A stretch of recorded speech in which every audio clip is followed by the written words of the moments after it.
Hey everyone, let me know once you can hear me. Um, I feel like there's a visual delay on my face, but with that, we will get started anyway. So yeah, sorry for the delay. I just had one more tech delay, and then I had to move this back because I was just like getting over a bit of a cold. So we are here now. All right. So again, thanks so much for joining. And these are going to get really good. I'm really excited about this format for doing my book reviews and other topical discussions. So first, before we dig into today's topic, I just want to take a quick minute just to welcome you to this soft launch of the Aligned Self Study Club. And I'm starting this basically as a monthly book review club. And I will be publishing in-depth book reviews on my Substack for paid members over there and hosting these lives monthly on for everyone else, so that we can like get some good discussion in here, going on topics that are really relevant to what I've already been discussing on this channel. So for my fellow gifted empaths, creative, gifted minded, spiritually minded, neurocomplex folk, let me know like what you're interested in and what else relates to this. I welcome these kinds of recommendations, and I'll definitely be working with that in future reviews. So yeah, and really, like, just another quick side note, this is really coming on the other side of like looking into the telepathy tapes, because what's really cool here is that I remember when I first started really digging into like my own research and synthesis in neurocomplexity, that I was suggesting that it really does have to include these higher spiritual gifts, such as clairvoyance and the other clairs and other types of spiritual gifts that we hear about in some experience. And at the time, like, I hadn't really found anyone else who was actually like explicitly saying that, and I felt like I was even called out a little bit for it. But now I've just come full circle again, because having looked closer at the telepathy tapes, it just proves my original intuition is that this goes way beyond this so-called neurocomplexity framework, which is actually a materialist framework. I'm not denying it, but I just, in the sense of it having its own limitations from that framework. And if we're going to go beyond materialism, we need to go beyond some of those assumptions as well. So how are we doing here? Like, are you guys seeing a bit of a delay? Is there a delay with audio or my video here on my device? It seems like there might be a bit of a delay. Just let me know if probably you can hear me, because otherwise somebody might have made a comment. Right. Okay. So back to today's topic on how does AI fit into all of this? So, for example, is AI, and let's just focus on the chatbots, is it fundamentally a materialist or a more spiritual or so-called transcendent type of entity? Should we call it an entity? And wow, that's a whole sidebar, but hang on. And of all books, why did I pull up Deepak Chopra? Why this book? So I was just at an indie bookshop, and I was really gravitating between this and a collection from the late anthropologist David Graeber, some of his essays. So just as an example, like for anyone who might have feelings about like Deepak Chopra or this book, like I'm very versatile. I'll be talking about quite a range. But this is very accessible. Like, this is kind of like, first year reading list here. And I just wanted to give some of these arguments like a real chance, just to see like what we can learn from this without coming in with too many like preconceived filters on like the author or just anything really that many people might have actually towards this book, or like judging it by the cover and so on. Yeah, and right here in the title, look, he is already making a claim about improving our spiritual intelligence. And that's what I'm really interested in digging into. So building on this conversation, we would go into what is spiritual intelligence and how do we develop this. So again, I'm just going to put a more in-depth review of this on my Substack because I won't be able to like finish it all here. I just wanted to get things started with our awesome, okay, no delays, with our book club and just get you guys in here commenting and get you excited about doing these readings. And yeah, so you can let me know, like, are you guys even like reading books like this anymore? Like, this is like a $40 hardcover. I mean, are you just like getting the ebook? Are you like, it just feels like now we're almost, this is such an old technology now already, at least for nonfiction. The fiction sector of the industry is like, it's going to be fine. But in terms of like this type of nonfiction, which is usually timely, yeah, and this intentionally, yes. So yes, but definitely, where was I going with this? We could try to read my comments and talk. So basically, yeah, for example, platforms like Substack are just like a lot more responsive and agile, I find right now, for really following authors themselves, following journalists, following people who are already developing these ideas, instead of waiting, like an entire, up to like a year and a half really for this. And with this book in particular, it does very much give the feeling of like those first 9 months in 2023. And this came out in 2024, so it's not technically even a new release anymore. Okay, so with that, I'll just like jump right into my evaluation. Yeah, get them from the library, sure, definitely. So yeah, it just depends on like the cycle, like the new information cycle, and like how long we want to wait. This is definitely a book that was trying to respond to a particular moment and get in there as quickly as possible. So let me just jump though right into my evaluation of this, because I will say, and I've only been through a third of the book at this point, like a close read of the first third of the book, but I've already got like the gist of where he's going with this argument. And basically, with all this being said, I'm not going to make a comment on the author himself here, but just the book and the arguments. I do feel personally disappointed with the book, maybe not surprising, with the approach taken here. And what I would say is really like a lack of critical depth being brought to this subject. Now, it's important though to look at why and to look at what seems missing and what's so important about that. So this isn't just about like, well, everyone's going to have their own different feelings about AI or using the chatbots. And of course, everyone's going to have different ways that they will interact with this or not. But this is to go beyond, to look at like what sort of daily relationship, not just like you would have with some of these technologies, but what kind of collective vision are we co-creating together? So that being said, the argument in this book is basically, number one, we need to expand our awareness beyond the waking egoic state and the stories that we tell ourselves. Great, we know this. And a lot of the book is really some version of that, although he doesn't go into depth. And number two, AI is really one of the tools that we can use to do this, he's arguing. Clearly, that's for sure. I mean, you can use it for anything that you want help with, basically, at this point. The third point, he's arguing that AI is a tool that we should be using to do this. And why? Because in his eyes, in his argument, he's actually saying that it's better than relying on humans here.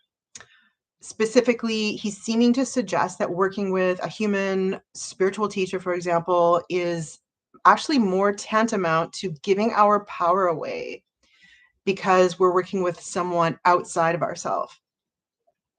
Well, isn't that exactly what ChatGPT would be facilitating as well?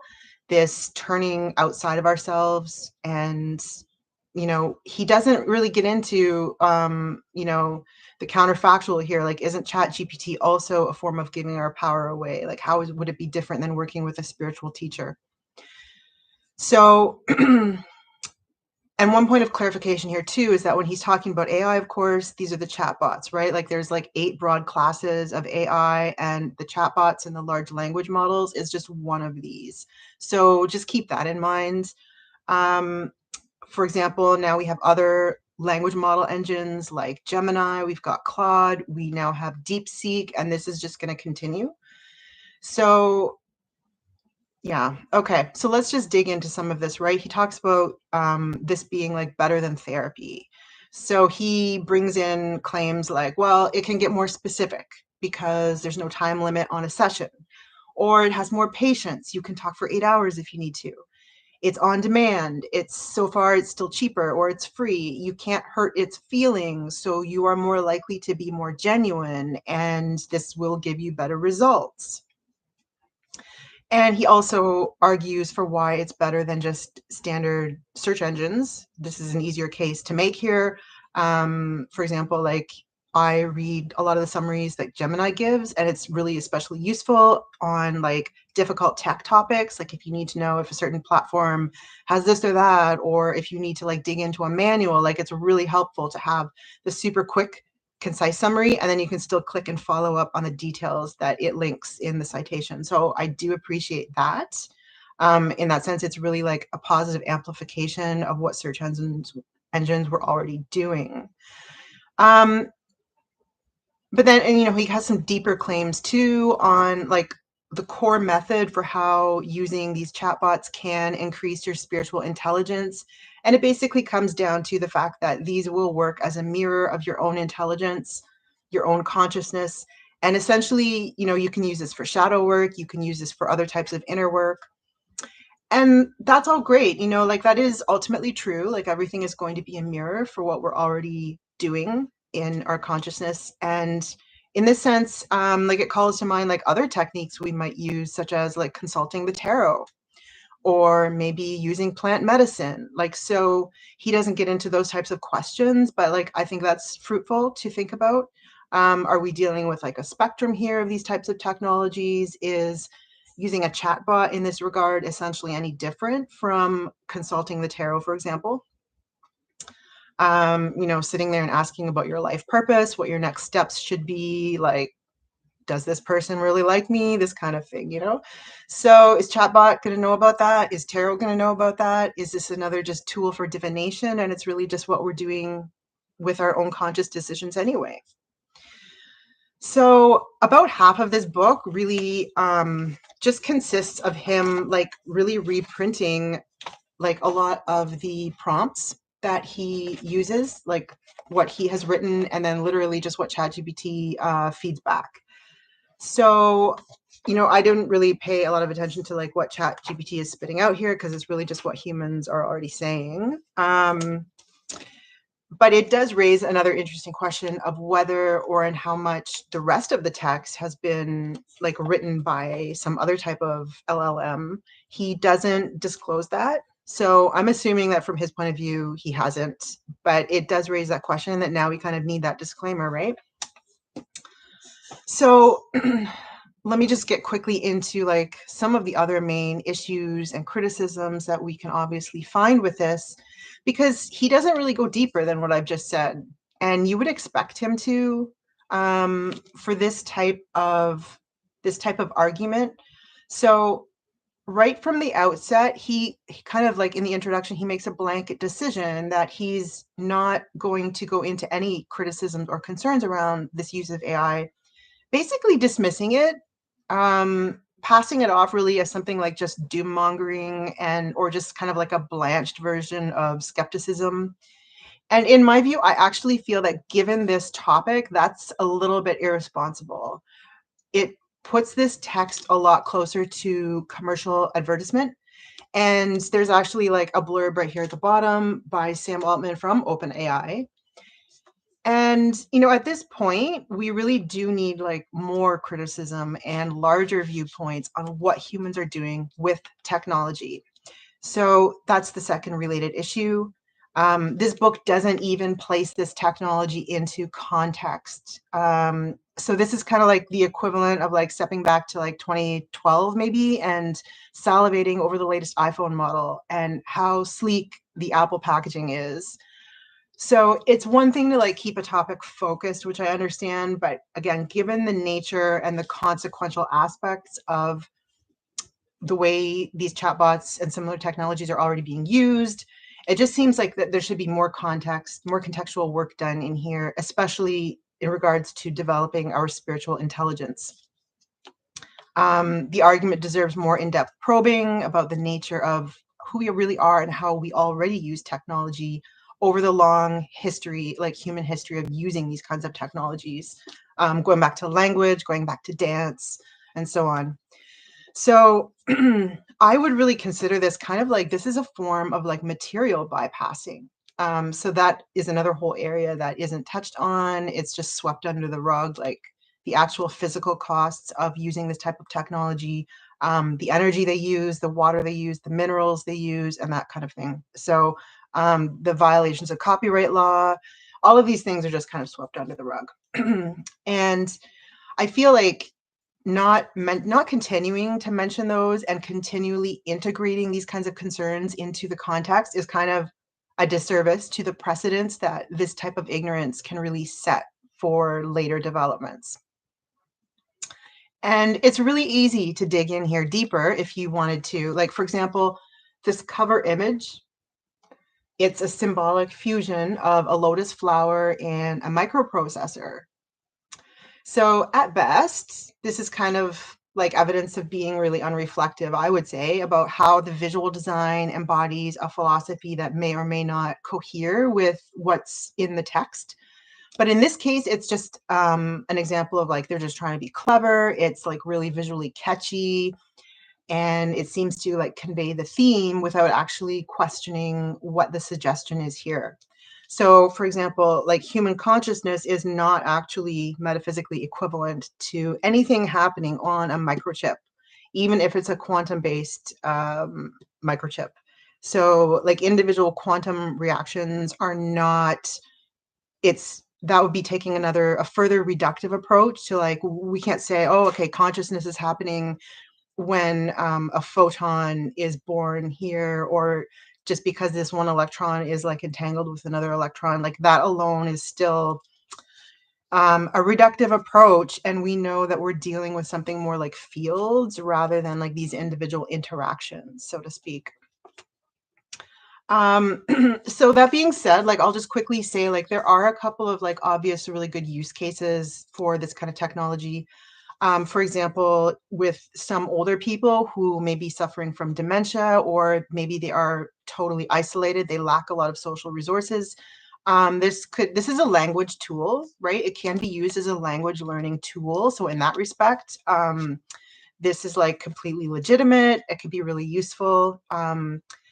So that's all legit. And obviously, like if you use any technology critically, it can work for you. But that's always what's at stake, right? Are you using it critically? And this is what we need help modeling for other people. It's what we need help reminding ourselves of, and really like showing the path of like, well, what are the other critical options here? What are the other perspectives that I should be bringing onto my use of this?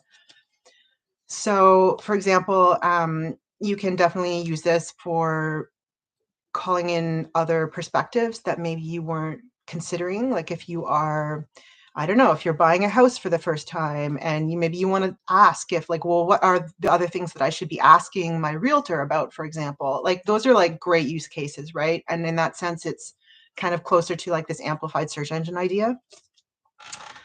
But yeah, so it's just about like how critical of a perspective can you bring to this technology. And it does remind me of the concept of the pharmacon, which is like an ancient Greek terminology for a substance which can be both poison and the medicine, like depending on the dosage, depending on how you use it. It can work in both ways. So there are some more likely risks that I came up with here. For example, it can contribute, I think, to like a deepening psychological codependency. But again, in that respect, not too different from other things we might use, like consulting the tarot, as I said, or always just talking to that one friend for like how you should make this one decision or this decision. So again, it's always about like, are you actually engaging your own will and developing your own sense of empowerment rather than just relying on a technology for this? There are also potential issues with deception.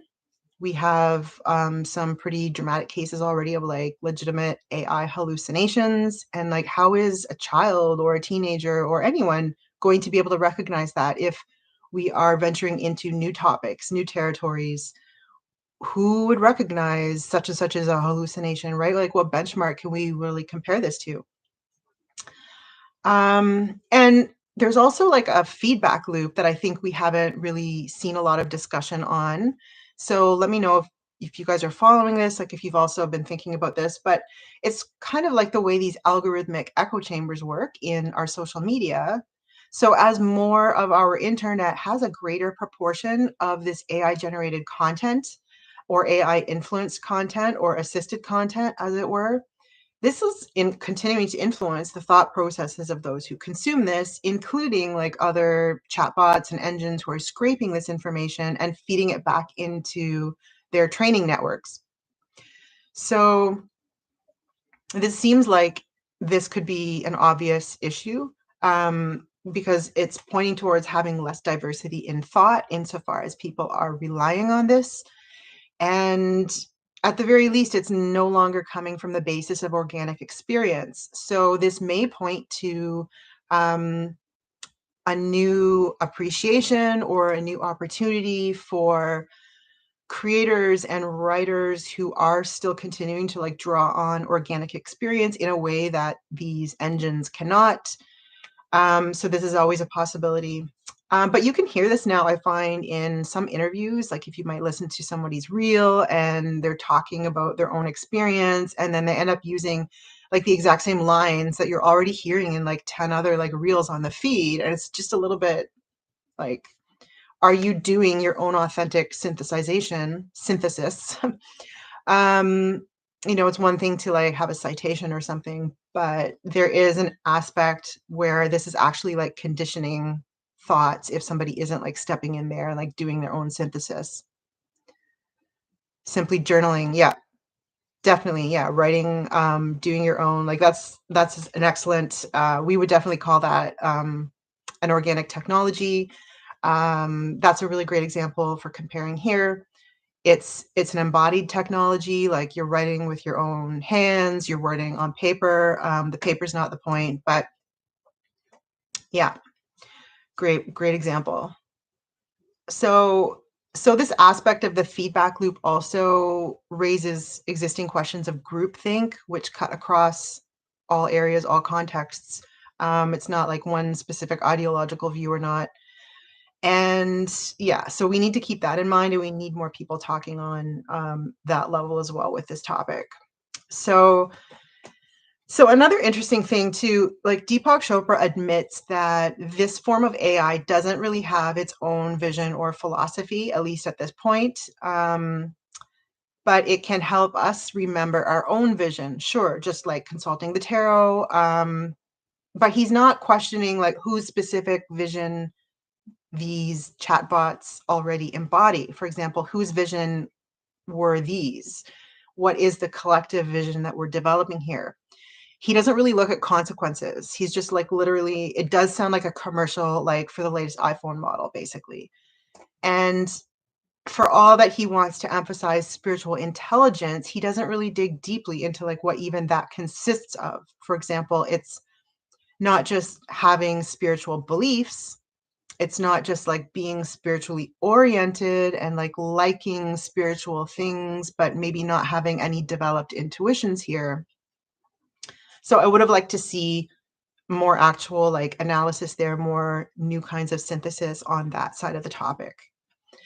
But, let me know what you guys think. If you have come across this book yourself, if you've already read it, or now like if you want nothing to do with it, because I have given you a pretty good summary. Actually, I've read the first third of the book so far. The rest of this review will go up on my Substack. So yeah, I'd love to see you over there. That would be a great way to support my work so far. Um, and yeah, so I definitely just appreciate all you guys watching so far and whoever's watching this in the future. I do want to hear from you.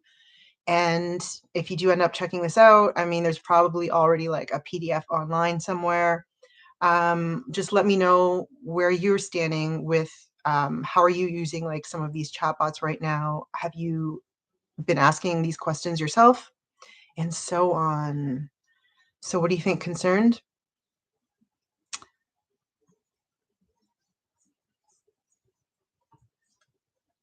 So you guys, I think I will leave this here for now. This has been short and sweet. So as more of you want to join the study club, I'm going to try to do this once a month, and we'll bring in some more discussion. We'll get some more talk in the comments, and hopefully like get more of us like reading the book in advance, and then we can talk about like specific sections. So between this and my publication on Substack, we can work with both, right? So if you don't want to buy a book yourself, just tune into the live. Whereas if you've already got it, you know you want to read this anyway, you know, join me on Substack and we can read this together. So I think this is going to be a really great format for all of that. So with all that being said, maybe I'll just like end this here, you guys.